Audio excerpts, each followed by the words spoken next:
So Obamacare, right? Taxes. You get the one thing. Then we as a fickle bunch of folk go, you guys have too much power, so we take some of that power away. But through a bunch of other things like social media, the more that we're divided amongst each other, crazy algorithms, that's different now. Will you even get that one thing?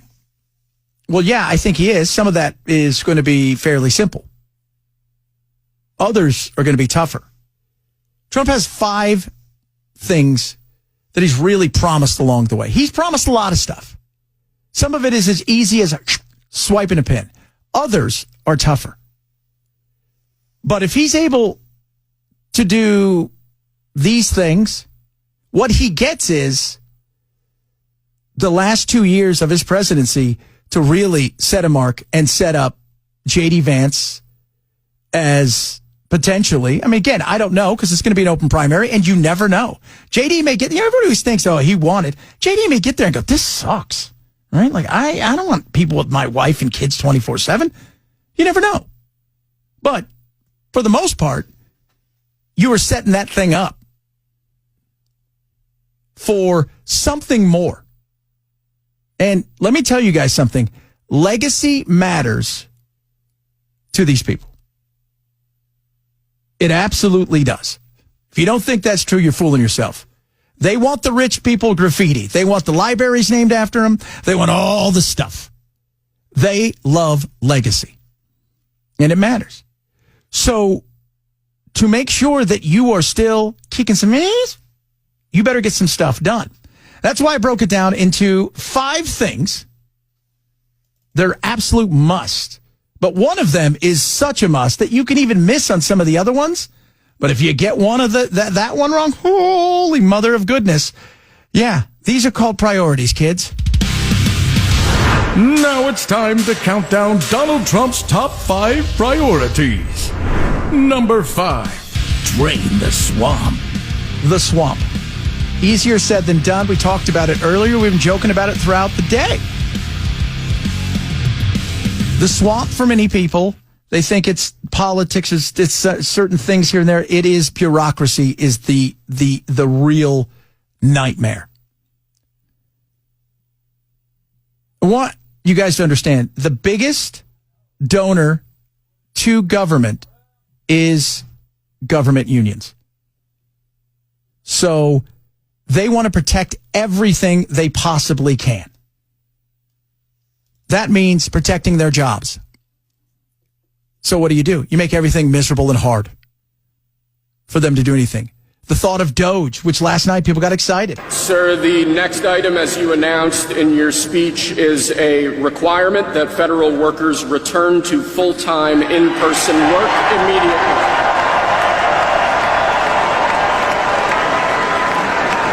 Sounds great. Is that going to happen? I don't know. There were new contracts signed as Biden left. Many of these things that Elon and them want to do, they're protected. And they will fight. We don't have any unions here like places like Chicago, New York, and California have, where unions run everything. I've always said this, a president, they're a renter. Congressmen, senators, and bureaucracy, they're buyers, meaning they're going to be here a while. And even more so than senators and congresspeople are the bureaucrats. So getting rid of these people is a lot harder than I think people realize it's going to be. We're counting down the priorities Trump must absolutely crush it on so he can guarantee that there will not be a blue tsunami in the midterms. Number 4. Debt and deficit. Big time. Got to handle this. This is a tough thing. We talk a lot, and I don't expect him to fix everything. I think if you get some of the Doge stuff, if you can curtail some of the spending, that's going to be a win. It's more about control than trying to, get it where you're cutting everything. Because Trump, for a lot of people out there, he doesn't care. Right? He'll spend. He's got no problem with that. We've seen that. I don't blame everything. He put on a lot. Everybody always wants to blame him for all you spent $6 trillion. Yeah, how much of that was for COVID? So let's take that off the table, and then we can talk about the rest. But this populism side of MAGA is expensive. There's no doubt about that. And we've got to figure out a way to think outside the box to increase some revenues, but cut spending as well. Instead of taxing our citizens to enrich other countries, we will tariff and tax foreign countries to enrich our citizens. For this purpose, we are establishing the External Revenue Service to collect all tariffs, duties, and revenues. It will be massive amounts of money pouring into our treasury, coming from foreign sources. The American dream will soon be back and thriving like never before. We'll find out how that goes. Easier said than done. Doesn't mean it can't happen. And some of that is also about with the tariffs and whatnot, not just trying to bring more money in, but protect our workers. But we do need to realize that we're on a path that in a few years, here's the thing I hear from both Republicans and Democrats. We would never cut Social Security. We'd never cut Medicare. Well, you better figure something out because they're going to go bankrupt. So you better figure out what you're going to do to cover so many of these things. Because that's a real issue. And the amount of interest we're paying is absolutely insane. So let's get it sorted. Number 3, foreign wars. Ukraine, I'm hopeful about. I think that is going to happen. I don't see why it wouldn't. Both sides want an end to the nightmare. Earlier today, Marco Rubio. It'll have to be negotiated the way all of these kinds of deals are negotiated, and that is in settings in which we use our leverage, our influence, our national power to bring about not just an end to a conflict, but also to provide long-term stability for Europe and beyond. I don't think anyone wants to see a conflict end only to see it restarted 2 or 3 years down the road. No, and you never, Sun Tzu, let's talk about it, you never, when it comes to your enemy, you don't surround them on all sides. They want an off-ramp. They need an off-ramp, and I'm talking about the pooter. Everybody understands that really gets this is he's running out of men. He's running out of bodies that are healthy. He's sending other people's from different countries to die. At some point in time, he gets it. He wants this thing done. But he wants assurances. There's not going to be no NATO. We're not putting any ginormous weapons next to you. We're not going to encroach on you anymore. We're not doing any of that stuff. At the same time, Zelensky needs an assurance as well. Okay, well, we fought to a stalemate, and now we want some assurances. And those assurances are, you make sure that he doesn't come over to attack us. We won't join NATO, but you give us some assurance that he's not going to come and attack us. And that's the way this will end. When it comes to the Middle East, I have to be honest with you guys. I'm not hopeful about it. The reality is Hamas is their business. Their business is terror, right? They are think of them as just a wholly owned subsidiary of Iran, and their tentacles are everywhere. Right now, Iran is struggling. They've got the ass kicked a couple times. Hezbollah's down big time. Money is drying up. The Houthis have been whooped up on. And Hamas is paid a massive price for it. But do I think for the next few months there's a chance at some peace? Absolutely. But you'll hear me talk about this a lot. They, in my opinion, it's like a business that's filing to restructure, Chapter 13. And they're going to build it up, and they're going to get to the point where they feel like they can do something again, and away they go.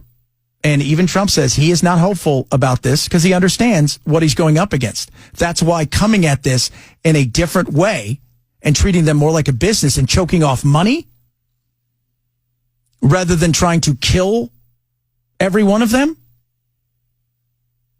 is going to be a better way of taking this on.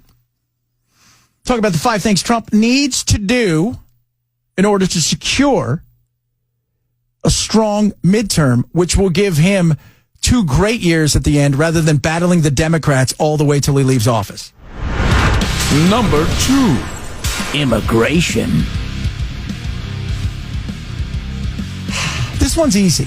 Some people say, well, this should be number 1, right? Immigration. No, this one's easy. It's a big deal, but it's a slam dunk. Biden undid a bunch of stuff. Trump's going to put it back into place, which he did yesterday. So with that, away it goes. Now, it's not going to be overnight, and we're going to see some definite mass deportations and some raids, but this was the easiest of all the things because it's already withstood challenges in court pre-Biden. Some of the stuff was already built in the walls. And you've also got a lot of people in this country, even Democrats, who are like, we're not going to fight this as much. Now, we'll talk a little bit about the birthright citizenship coming up in a little bit. But as far as getting the immigration side of it, the wall, what's going on at the border under control, this one is absolutely the easiest. But all that being said, of those 4, there is one that is the most important. Number 1. The economy. We all participate in the economy. And as the economy goes, so goes just about every other politician's career.